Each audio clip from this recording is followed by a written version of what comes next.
తెలంగాణకు కాంగ్రెస్ అధిష్టానం కొత్త ముఖ్యమంత్రిని నియమించబోతున్నారనే వార్తలు అయితే సోషల్ మీడియాలో వైరల్ అవుతున్నాయి.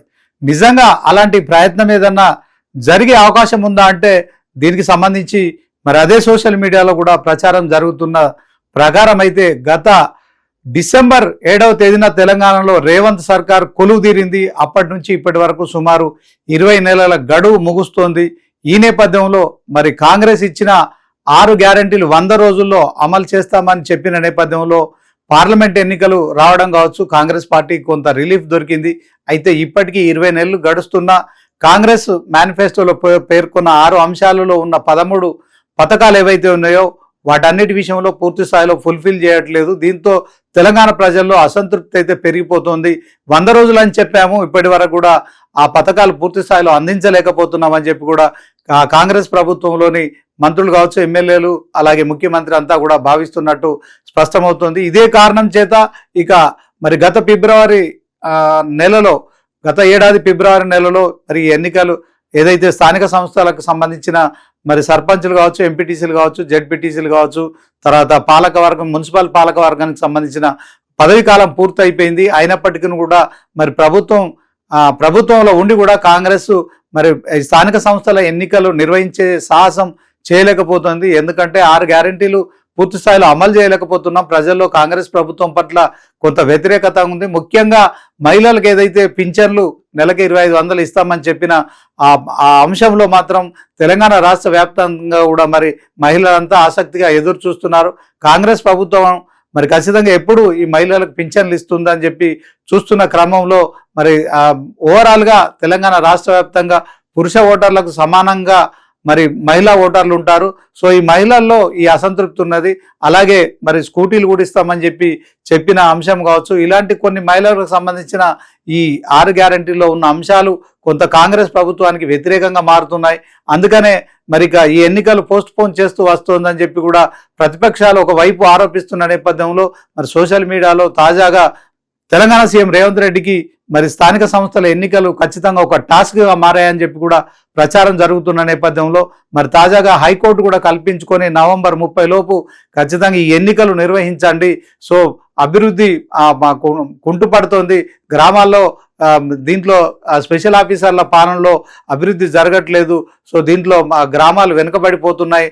సో ఈ అంశంలో కాంగ్రెస్ ప్రభుత్వం మరి కులగణన అంశం అనేది ఒకటి తెర మీదకి తీసుకొచ్చింది.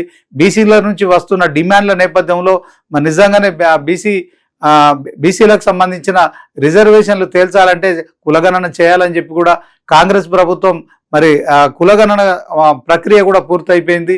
మొత్తానికి కులగణన చేసిన తర్వాత మరి నిన్న కేబినెట్ భేటీలో కూడా 42% బీసీలకు ఖచ్చితంగా ఈ యొక్క రిజర్వేషన్లు వర్తింపజేయాల్సిందే అని చెప్పి కూడా కేబినెట్ తీర్మానం చేసింది. దీంట్లో న్యాయపరమైన చిక్కులు ఉన్నాయని చెప్పి అడ్వకేట్ జనరల్ కూడా మరి ఆ కేబినెట్ భేటీకి పిలిచారు. దాంట్లో ఎలాంటి చిక్కులు లేవు, ఖచ్చితంగా బీసీలకు 42% ఇవ్వబోతున్నామని చెప్పి చెప్పడం కావచ్చు. మొత్తానికి ఈ మధ్య కాలంలో రైతు భరోసా లాంటి ఏదైతే రైతులకు ఇచ్చే పంటకు సంబంధించిన పెట్టుబడి సాయం కూడా రిలీజ్ చేయడం కావచ్చు. మొత్తానికి కాంగ్రెస్ ప్రభుత్వం ఒక సంకేతాలు అయితే ఇస్తుంది. ప్రజల్లో, రైతుల్లో ఖచ్చితంగా కాంగ్రెస్ ప్రభుత్వం ఇచ్చిన మాట కట్టుబడి ఉంటుందని చెప్పి కూడా ఒకవైపు ప్రయత్నాలు చేస్తుంది, మరొక వైపు స్థానిక సంస్థల ఎన్నికలకు మరి సన్నాహాలు చేస్తుంది. ఇదే క్రమంలో మరి సీఎం రేవంత్ రెడ్డికి మాత్రం ఇప్పుడు ఖచ్చితంగా స్థానిక సంస్థల ఎన్నికలు ఒక బిగ్ టాస్క్గా కూడా కాంగ్రెస్ అధిష్టానం విధించినట్లు స్పష్టమవుతోంది. ఈ స్థానిక సంస్థల ఎన్నికల్లో ఖచ్చితంగా మెజారిటీ సీట్లు కనుక కాంగ్రెస్కు మరి తీసుకురాలేని పక్షంలో ఇటు మంత్రులకు కావచ్చు, అటు ముఖ్యమంత్రి కూడా మరి ఇది ఒక పెద్ద అగ్ని పరీక్షగా కూడా సోషల్ మీడియాలో ప్రచారం జరుగుతోంది. ఇప్పటికే మరి తెలంగాణ సీఎం రేవంత్ రెడ్డి పనితీరు పట్ల మరి ఆయన క్యాబినెట్లోని మంత్రులు ఢిల్లీ అధిష్టానానికి ఫిర్యాదు చేస్తున్నారని కూడా ప్రచారం జరుగుతున్న నేపథ్యంలో, ఇలాంటి ప్రచారాల నేపథ్యంలో మరి తెలంగాణ సీఎం రేవంత్ రెడ్డి స్థానిక సంస్థల ఎన్నికలు వాయిదా వేస్తూ వస్తున్నారు. అట్ ద సేమ్ టైం ఈ యొక్క బిగ్ టాస్క్ను కూడా మరి ఫేస్ చేస్తున్నారని కూడా జరుగుతున్న ప్రచారంలో మొత్తానికైతే స్థానిక సంస్థల ఎన్నికల అంశం మరి ఇప్పుడు హాట్ టాపిక్గా మారిందని చెప్పుకోవచ్చు. ఒకవేళ కాంగ్రెస్ కనుక అనుకూలమైన ఫలితాలు రాని పక్షంలో ఖచ్చితంగా తెలంగాణ సీఎం రేవంత్ రెడ్డిని మార్చి మరొక వ్యక్తి మరి ఉత్తమ్ కుమార్ రెడ్డి, శ్రీధర్ బాబా, లేకుంటే బట్టి విక్రమార్క ఇలాంటి సీనియర్లలో ఎవరో ఒకరిని ముఖ్యమంత్రి చేస్తారనే జరుగుతున్న ప్రచారంలో మరి కాంగ్రెస్ పార్టీ అయితే ఖచ్చితంగా ఒక స్టాండ్ అయితే మెయింటైన్ చేస్తుంది.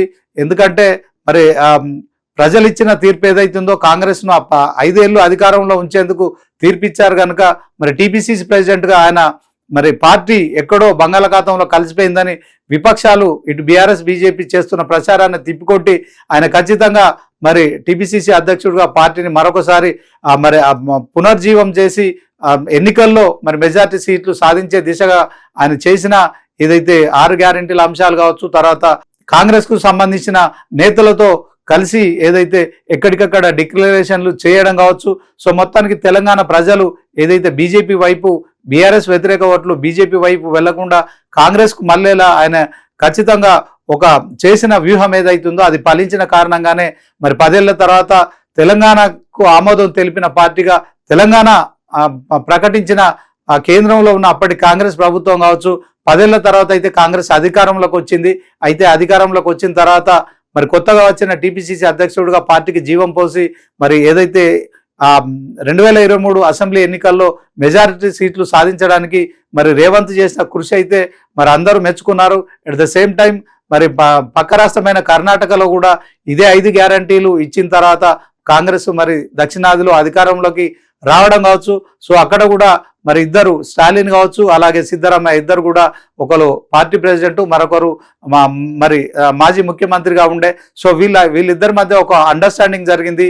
మరి 2.5 సంవత్సరాలు ఇద్దరు కూడా మొదట సిద్ధరామయ్య తర్వాత మరి డికే శివకుమార్ కూడా ముఖ్యమంత్రి కావాలని చెప్పి ఒప్పందం జరిగిందని కూడా జరుగుతున్న ప్రచారంలో ఇప్పుడు 2.5 సంవత్సరాల వ్యవధి గడిచిపోయింది కనుక ఇప్పుడు సిద్ధరామయ్య మధ్య అలాగే డికే శివకుమార్ మధ్య కూడా ఈ యొక్క ముఖ్యమంత్రి విషయంలో ఒక పోటీ కొనసాగుతోంది. సో అదే అంశంలో మరి తెలంగాణలో కూడా తెలంగాణ సీఎం రేవంత్ రెడ్డి ఇప్పుడు 20 నెలలుగా ముఖ్యమంత్రిగా ఉన్నారు. సో ఇప్పుడు స్థానిక సంస్థల ఎన్నికల్లో కనుక సరైన అనుకున్న ఫలితాలు సాధించకపోతే ఆయనను కూడా మారుస్తారు.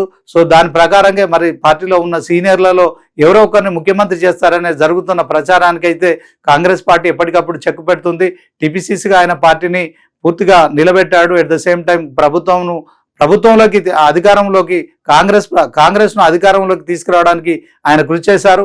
సో దీంట్లో 5 ఏళ్ల పాటు ఆయన ముఖ్యమంత్రిగా ఉంటాడని గంటపదంగా చెప్తున్నప్పటికీ కూడా ఒక సోషల్ మీడియా ప్రచారం అయితే తెలంగాణకు అతి త్వరలో ఒక కొత్త ముఖ్యమంత్రి వస్తారని చెప్తున్న ప్రచారం అయితే ఇప్పుడు వైరల్గా మారుతోంది. ఇక ఈ అంశంలో కాంగ్రెస్ పార్టీ దీన్ని ఎట్లా ఎదుర్కొంటుంది అనేది మాత్రం వేచి చూడాల్సి ఉంది.